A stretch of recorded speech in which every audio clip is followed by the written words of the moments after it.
So welcome to a very snowy Inverness. It has been snowing all day, and so we're all battened down here. So I'm going to do a couple of things in this little video.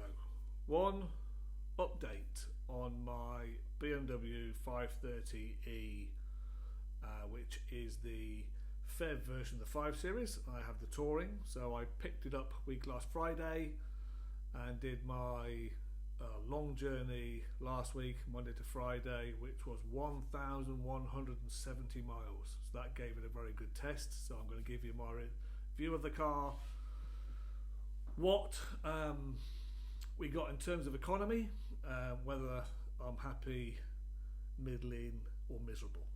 You have to wait. The other thing I'm going to talk about is what's going on in the world of EVs, or the world of publishing or publicising EVs.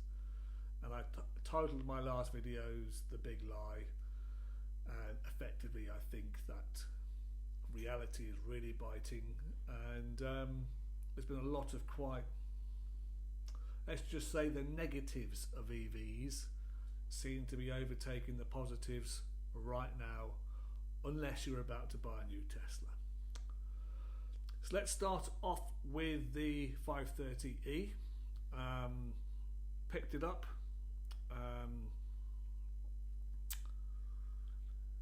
Didn't do much over the weekend because I knew I had a big journey and I was doing some other stuff. But when I picked it up, I had a full tank of gas. It was empty for electric. Got it home, plugged it in, charged it up. Gave me an indicated 25 miles. Drove it a bit around Saturday. Monday morning, 7 a.m, set off on my epic trip down to Edinburgh first of all to collect my colleague, then from there down to Oxford, stayed overnight at Oxford, then down to Basingstoke. A couple of days running around Basingstoke and then back up. A total of 1,170 miles. So when I started off, I had an indicated range of 320 miles, I believe, and well, I don't believe, I got it right, I wrote it down. So 320 miles indicated range from just underneath a full tank of gas, and a range of 22 miles on the electric, giving me a total range of 347 miles. Interestingly, what the EV, the BMW i4, should have been on a full 100% charge. So I found that quite an interesting parallel. So over the 1,170 miles, I paid an average of £1.52 per litre for fuel. I did 3 fill-ups. The first one I did at Lockerbie, and that was about 230 odd miles in, and that was 33 litres. I then filled up in Basingstoke, so that was a further 300 odd miles, and I put in 36.4 litres, and then finally I filled up on the way home back at Lockerbie and I put in 38 litres. Over the entirety of the journey there, back, running around a little bit while I was there, and doing some conversions, I used 21 gallons of fuel, which worked out at 55 miles per gallon. To be precise, 54.8 miles per gallon. I have rounded it up. So personally, very happy with that. That is better than any diesel car that I have had, and gave me, having a range to go from Lockerbie effectively to Basingstoke is fine. I'm not going to worry about that. We didn't have to stop. When I got back home, I had 190 miles of range left over. So where does that leave us? I'm very happy with the car. With that sort of economy, 55 miles per gallon, that's driving mainly in hybrid. I'm very happy. That's a big relief. It is a 5 Series, so debatable, but I think the 5 Series is probably one of the best cars ever built. It is heavier because of the batteries. That I only really feel it when I'm braking. You have to be a little bit firmer on the brakes to bring this thing to a halt. The boot space I have, the Touring, is, you can see the batteries are where the batteries are, so they have lost some capacity in the boot space, but given it's huge, it's the biggest boot space I've ever had, that loss of capacity isn't an issue. Whether it would be in the saloon, I don't know. I've had a 5 Series saloon before, but never a Touring, but there's so much space in there, and really it's a couple of inches up the length of the boot, so I can't really see that making much difference. So I'm very happy. I hate the colour, this sort of muddy grey colour, and a bit of irritation in that it is not the car that I chose, that I spec'd up, but given the scenario, I'm very happy. I'm also happy that I made the decision to jump early. Things have kind of played my way to a large degree. So that brings me on to the next part of the video, which is, well, what is going on? So when I was doing my research this time last year, which is when it got into a frenzy, because I wanted to buy an EV, and to some degree, and this came up in if you ever watch Harry's Garage, great series, highly recommended, he mentioned this, is that we're all of us are under a bit of pressure when buying a new car to at least consider an EV. And as I said before, I really wanted an EV, had done for quite some time, and so your brain filters out, or at least my brain filters out, so that you get some positive reinforcement for your own ideas. Had I been doing it this January, I'm not sure I would have bought.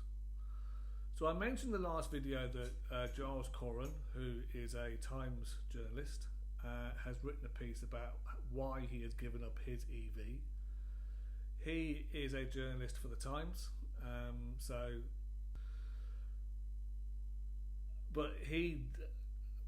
Giles Coren's car was a Jaguar I-Pace, and with a 100 kilowatt battery, no home charger, and lives in a terraced house, so solely reliant on the public charging network, and got rid of the car because his wife said the car goes or I go, and he chose the car to go, not to stay, to go.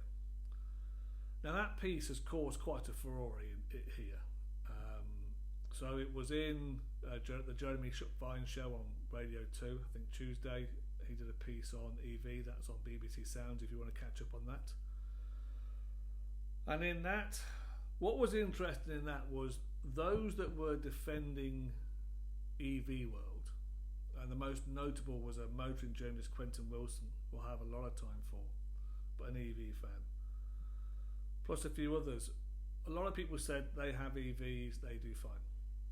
A lot of other people said something I thought was really interesting, which was he did it wrong. He bought an EV with a battery that was too big, and because he was solely reliant on the charging network, no home charger, he did this wrong. Now I'm guessing this is an intelligent guy. Someone sit him down before and say, hey Giles, you're doing this all wrong, rather than let him find out. And I found it a really strange argument, but it also reinforces what I and other people are now beginning to say, which is, if you have an EV and you are solely charging at home, and that's all you're doing, bar, let's say, one trip a year, fantastic cars, every benefit, probably will save you some money, depends how much you're paying for your electric.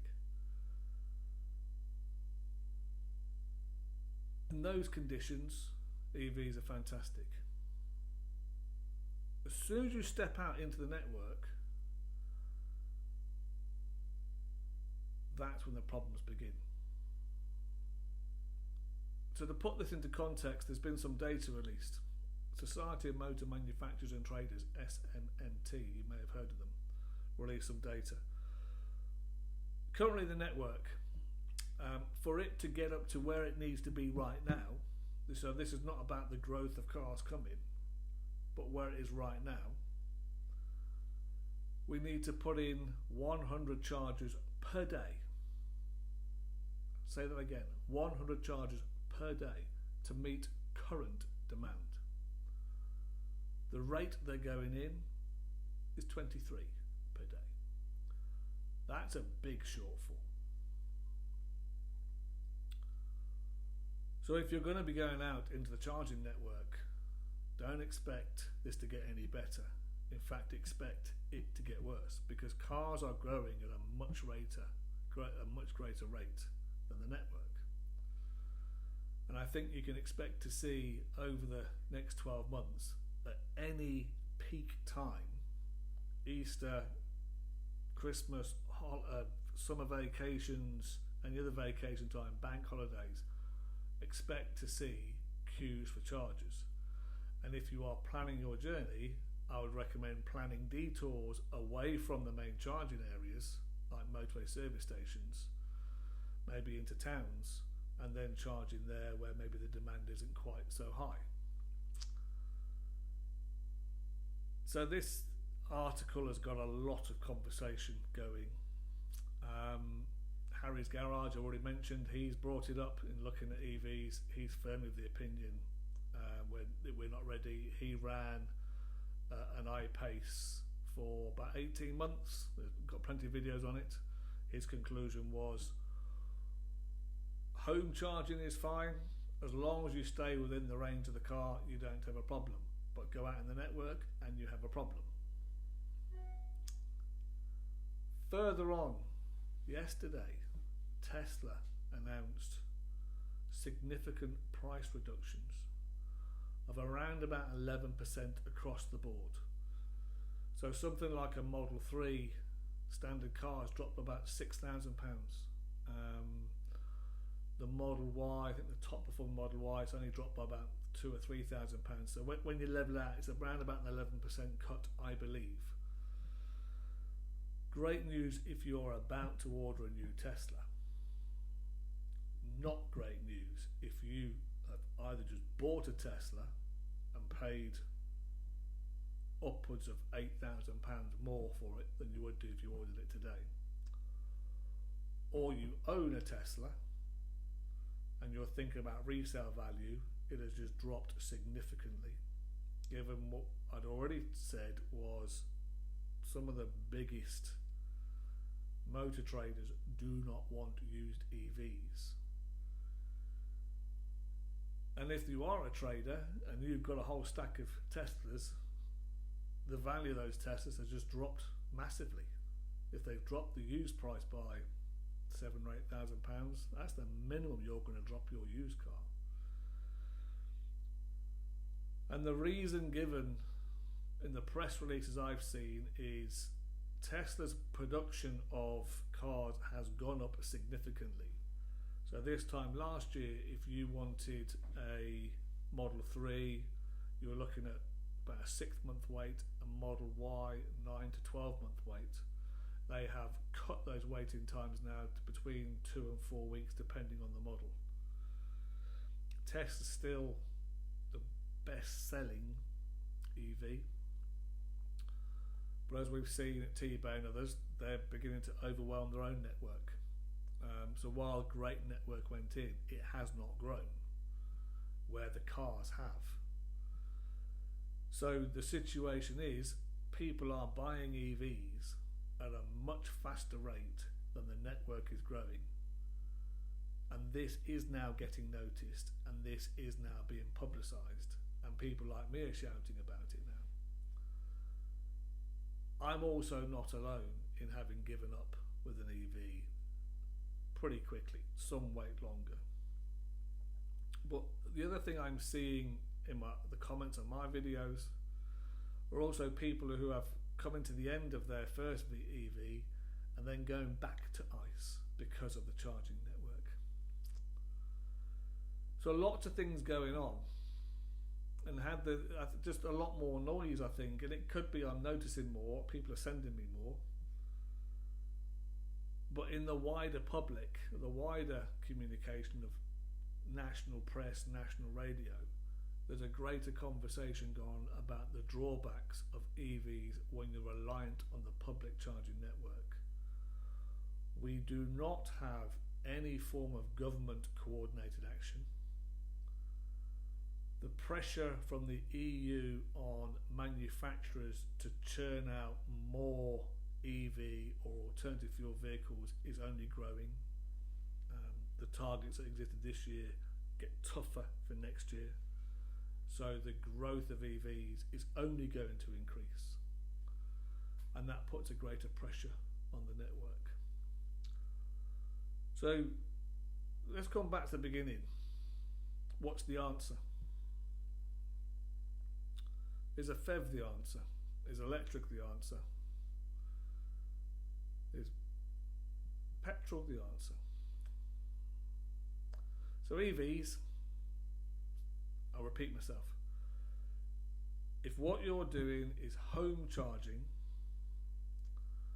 EVs are fine. I do not believe they are particularly cheaper. You have the purchase cost, which is greater. You have the price of putting in the wall box, and then you have the price, the additional electricity, which with the war in Ukraine has gone up and is not going to come down anytime soon. That is also being well publicised in the last couple of days. I think the phrase I heard was up like a rocket, down like a feather. And the average price of energy is about to go up in April to £3,000. I think that's the cap.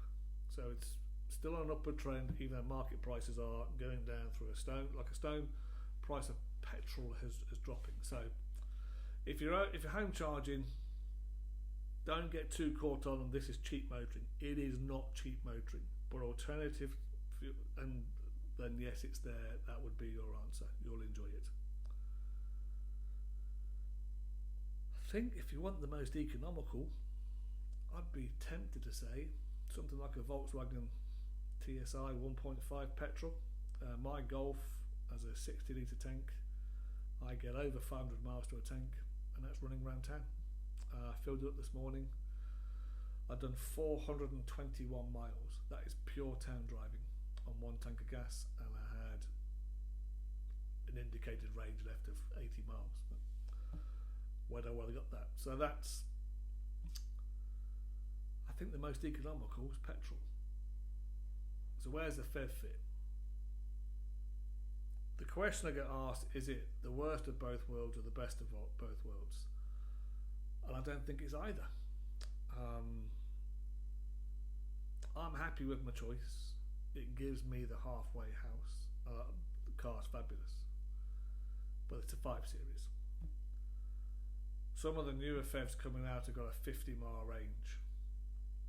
I think the best of both worlds would be a PHEV which had 150 miles or 200 miles of range in the battery, and then a small petrol engine with maybe another 150, 120 miles.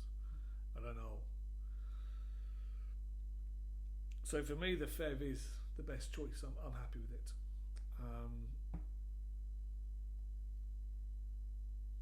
For you, look carefully what your needs are.